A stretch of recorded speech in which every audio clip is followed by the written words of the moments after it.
আলিফ লাম মিম যালিকাল কিতাব, এই কাটা অক্ষরের পরেই কোরআন কিতাব, এই আল্লাহর কালামকে নিয়ে কথা বাক্য শুরু হয়ে যায়। বল কোরআন বিযিকর, আল্লাহ তাআলা কোরআনের কসম করছেন। এই ওয়ার অর্থ আরবিতে এবং হয় কোনো কোনো সময়, এগুলোকে বলে ওয়া উল আতফ, এবংয়ের ওয়া।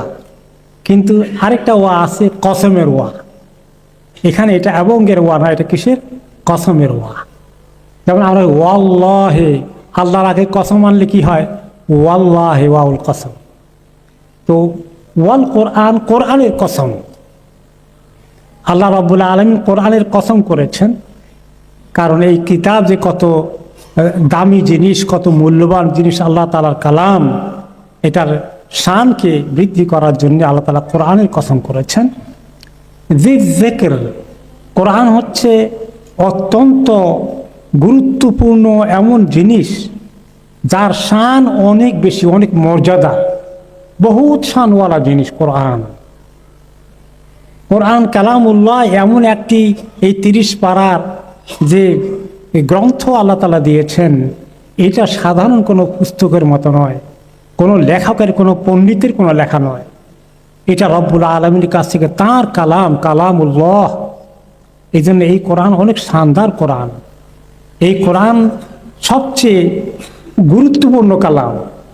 এই কোরআন সবচেয়ে বড় জ্ঞানের সাগর। ইয়াসিন আল কোরআনিল হাকিম। তো এই কোরআনটা কি তোমাদের কাছে নাজিল হয়েছে, তোমরা এটাকে ওনার মন গড়া কথা বলতে চাও? কত বড় বেয়াদবি! এত বড় গুরুত্বপূর্ণ কথাকে নবী মুহাম্মদের বানানো কাহিনী বলে তোমরা এই জাতীয় বাজে কথা বলো? তোমরা চিনেছো কোরআন কি জিনিস? বালিল্লাযীনা কাফারু ফী ইজ্জাতিন ওয়া শিকাক, বরঞ্চ তারাও জানে যে নবী মুহাম্মদের কথা এটা নয়, গায়ের জোরে চাপিয়ে দিতে চায়। কেন তারা এই অন্যায় কথা, অন্যায় তোহমত দিয়ে বসে নবী মুহাম্মদকে তিনি বানিয়েছেন? কারণ কাফেররা যারা, তাদের ইসলাম কবুল করলে তাদের মাতব্বরিয়া থাকবে না, ফি ইজ্জাতিন, তাদের গর্ব অহংকার চুরমার হয়ে যাবে। কোরআনের কাছে মাথা নত করতে হবে। নিজের এই সমস্ত বাহাদুরি দুনিয়ার মধ্যে যারা আজকে খুব বড় উঁচু পজিশনে আছে, যাদের অঙ্গুলি হিলনে একটা দেশ উঠে আর বসে, তারা কি কোরআনের কাছে সহজে আসতে চায়? যারা চলে গেছে তারাও না, যারা আসতে চায় তারাও না। কারণ কোরআনের কাছে মাথা নত করতে হবে, তারা সেটা করবে না। তাদের অনেক কনফিডেন্স আছে। কাফেররা খুব গর্বিত, তাদের ক্ষমতা, তাদের নেতৃত্ব আরব দেশে কুরাইশদের প্রতিষ্ঠিত আছে। নবী মুহাম্মদ ইয়েতিমের সন্তান ছিল, আবু জাহল, আবুল আহাবের সবচেয়ে সেরা নেতার পজিশনে বসে আছে। সে আসছে এখন আমাদের উপরে মাতবরি করতে। এটা কি হয় নাকি? আমরাই হলাম এই সমাজে সব কিছু, এখন তারা সে কোত্থেকে নতুন করে চলে আসছে। এরকম চিন্তা ভাবনা কি শুধু ওই জামানায় ছিল না, এই জামানায়ও আছে? সুবহানাল্লাহ। তাহলে আল কুফরু মিল্লাতুন ওয়াহিদা, কুফর একই কালচারের, একই স্টাইলের, যুগে যুগেই বিভিন্ন জায়গায় বিভিন্ন রঙে আসে, সেম জিনিস। তাদের গর্ব অহংকার কনফিডেন্স এত বেশি, কোরআনের কাছে তারা আসবে না। কোরআন যদি মানুষ ভালো করে ধরে ফেলে, তাহলে তাদের গাত্রদাহ শুরু হয়ে যায়। তাদের গর্ব অহংকার অনেক উঁচুতে উঠে, অনেক সীমা লঙ্ঘন করে। কার সঙ্গে সীমা লঙ্ঘন করো? ইসলামের ব্যাপারে তোমাদের এত বিদ্বেষ কি জন্যে? ইসলামের উন্নতি দেখলে তোমাদের গায়ে জ্বালা ধরে কি জন্যে? মানুষ দিনের দিকে আসছে দেখলে তোমাদের কষ্ট হয়ে যায়। তাদের ইজ্জাহ, খুব ইজ্জতের দাবি, তোমাদের অনেক পজিশন, তুমি সমাজের অনেক বড় লোক, সমাজের মানুষগুলো তোমার পকেটে থাকবে, অন্যদিকে যায় কেন? শিকাক, ইজ্জতের পরে শিকাক বলা হয়েছে। তাদের গর্ব অহংকারের পরে শিকাক, তারা দুশ্মনী করে, কোরআনই দুশ্মনী করে, কাফেররা নবীর দুশ্মনী করে, এবং সে কারণে আল্লাহরও দুশ্মনী করে। আজকেও যারা ইসলামের দুশ্মনী করে, তারা কি আল্লাহর দুশ্মনী করে না? তারা আল্লাহর সৃষ্টি। আল্লাহ কেমনে কারে পাইলে কিভাবে শেষ করে দিবে? ক্ষমতায় বসে আছে প্রেসিডেন্ট, প্রধানমন্ত্রী, দাস যার অঙ্গুল হিলনে চলে, তাদের জীবন শেষ হয়ে যায় না? এই উদাহরণ কি আমাদের সমাজে নাই? এই পৃথিবীতে আমাদের জীবদ্দশা কি একটা দুইটা আছে? অনেক বেশি আছে। কেন ইসলামের দুশ্মনী করো? ইজ্জাতি ওয়া শিকাক, তোমাদের গর্ব অহংকার তাকাব্বর, এবং তোমরা ইসলামের দুশ্মনী করো। মনে হয় যেন কোরআন আজকে নাজিল হয়েছে। এই কোরআন চিরন্তন, কিয়ামত পর্যন্ত প্রত্যেকটি সিচুয়েশনের তুলনা কোরআনে আছে কিনা? তো কোরআনকে খালি অতীত জমানায় রেখে দেন, বর্তমান জমানার সঙ্গে কোনো নিয়ে আসবেন না, তাহলে তো এটা পলিটিক্স হয়ে গেল। দেখছেন মানুষের অবস্থা।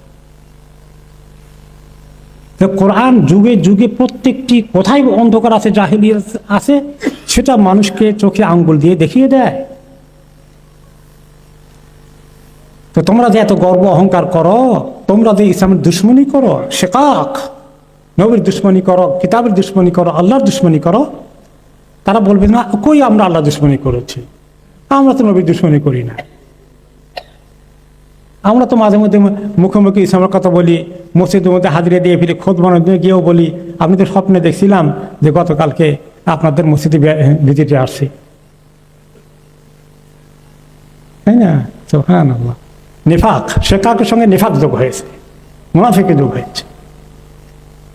যদি বল তুমি ইসলামের দুশ্মনী করো, না আমি তো ইসলামের দুশ্মনী করি না, ভাষাটাকে আরেকটু লাইন করে দিয়ে। কিন্তু আসলে জানি যে যদি আল্লাহ তাআলার দ্বীন দুনিয়াতে থাকে, তাহলে মানুষের অন্যায় কাজকর্মের কোনো সুযোগ থাকবে না, মানুষের কোনো প্রভুত্ব চলবে না, মানুষের কথায় অঙ্গুলি হিলনে এইভাবে চলবে না। আল্লাহর হুকুমের কাছে মাথা নত করে দিতে হবে।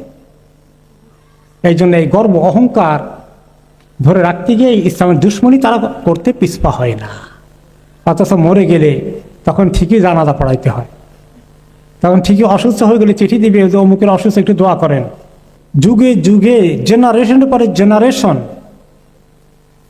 প্রজন্মের পরে প্রজন্মকে আমি হালাক করেছি তাদের আগে, যারা এরকম দ্বীনের বিরুদ্ধে দুশ্মনী করেছিল। ফিরআউন, নমরুদ, কারুন, কওমে আদ, কওমে সামুদ নবীদের দুশ্মনী করেছে, ইসলামের দুশ্মনী করেছিল। কত জাতিকে আমি হালাক করেছি এভাবে। ফানাদাও, যখন তাদের উপর আল্লাহর গজব নাজিল হয়েছে, তাদের উপরে চূড়ান্ত আযাব এসে গিয়েছিল দুনিয়ার মধ্যে, ফানাদাও, তারা চিৎকার আর্তচিৎকার করেছে, বাঁচাও বাঁচাও। ওয়ালা তাহিনা মানাস, হায় আফসোস, কোথায় আসে সুযোগ, আর কোনো পালানো রাস্তা নাই। বিশাল বাহিনী থাকা সত্ত্বেও যার কথা দেশের অঙ্গুলি হিলনে নড়ে, তিনি অসহায়ের মতো চলে যেতে হয়। তার প্রজা, তার অধীনস্থ লোকেরা তাকে শেষ করে দিচ্ছে। এই জন্য যারা দ্বীনের কাজ করবে তাদের এরকম হবে যে তারা বেশি বেশি করে আল্লাহর কাছে আসবে। এখন যারা দ্বীনের কাজ করে তারা যদি বলে যে তাদের আমার দ্বীনের দুশমনদের মোকাবেলায় শক্তি সঞ্চয় করা ভালো কথা, কিন্তু তার আগে কোনটা করতে হবে? বেশি করে সবর করে আল্লাহ তাআলার কাছে সাহায্য চাইতে হবে, আল্লাহর কাছে আসতে হবে, আমল বাড়াতে হবে। আল্লাহর খাঁটি বান্দা হয়ে যেভাবে আল্লাহ নবীরা চেষ্টা করেছেন আল্লাহর কাছে আসতে, এরকম তাদের আমল, ইবাদত, তাদের আল্লাহর সঙ্গে তাদের এই সম্পর্ক মজবুত করতে হবে। শক্তি অনেক বেশি হয়ে গেছে, এই বড় শক্তি দিয়ে হবে না দ্বীন বিজয়। যত বেশি আল্লাহ তাআলার সঙ্গে আমাদের কোয়ালিটি উন্নত হবে, তত আল্লাহ তাআলা দ্বীনকে সাহায্য করবে। কিন্তু আল্লাহ সাহায্য আসার জন্যে সবচেয়ে বেশি লাগবে কোনটা? আল্লাহর সঙ্গে আমাদের সম্পর্ক যত বেশি মজবুত হবে, তত আল্লাহ তাআলা দ্বীনকে বেশি সাহায্য করবে। আর ওইখানে যদি ঢিলে ঢালা হয়ে যায়, সংখ্যা অনেক বেড়ে গেলেও আল্লাহর সাহায্য আসবে না।